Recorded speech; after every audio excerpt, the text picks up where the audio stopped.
বিসমিল্লাহির রহমানির রহিম।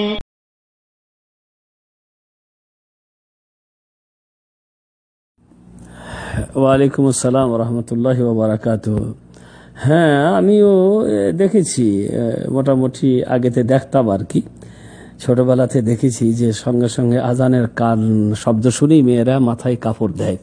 হ্যাঁ, বাড়িতে কত পুরুষ আসছে যাচ্ছে, এদিকে কোনো সমস্যা নেই। হ্যাঁ, যাদেরকে দেখা দেবার মতো নেই তাদেরকে দেখা দিবে, যাদের কারণে মাথায় কাপড় নিতে হবে তো সেখানে মাথায় কাপড় নেওয়ার কোনো ব্যাপার থাকে না।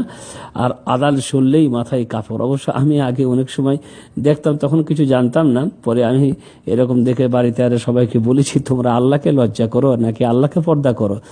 মানে আদানে তো আল্লাহ রব্বুল আলমিনের ধ্বনি উচ্চারিত হচ্ছে, আর সেই সময় সঙ্গে সঙ্গে মানে মাথায় কাপড় দিচ্ছ, মানে কি তুমি আল্লাহকে লজ্জা করছো?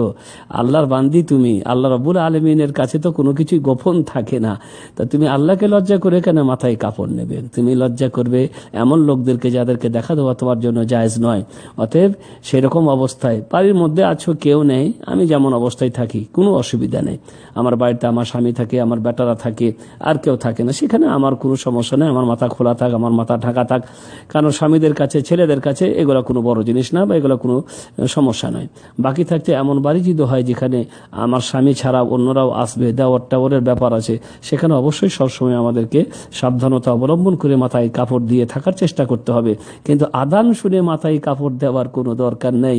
আল্লাহ রাব্বুল আলামিনকে লজ্জা করা, আল্লাহর ধ্বনি, কোরআনের আদানের ধ্বনি শুনে সঙ্গে সঙ্গে মাথায় কাপড় দেওয়া, জানি না এই ফিতনা কখন থেকে আবিষ্কার হয়েছে বা কে বা এই ফিতনা আবিষ্কার করেছে, যে না, আদান শুনে মাথায় কাপড় দেবে না, কিছুই করবে না, যেমন আসে ওইরকমই থাকবে। শুধু আদানের সাথে সাথে আদানের শব্দগুলা মুখে বলবে, এবং আদান শেষ হয়ে গেলে আদানের পরের আজান শেষের দোয়া যেটা, সেটা পড়বে। আল্লাহ রাব্বুল আলামিন প্রচুর সওয়াব দেবেন, এটা শুধু হাদিসে বর্ণিত হয়েছে। আল্লাহ নবী বলেছেন কিয়ামতের দিনে তার জন্য আমার সুপারিশ করা জরুরি হয়ে যাবে, যে আজানের শব্দগুলা বলবে এবং আজানের পরের দোয়াটি পড়বে।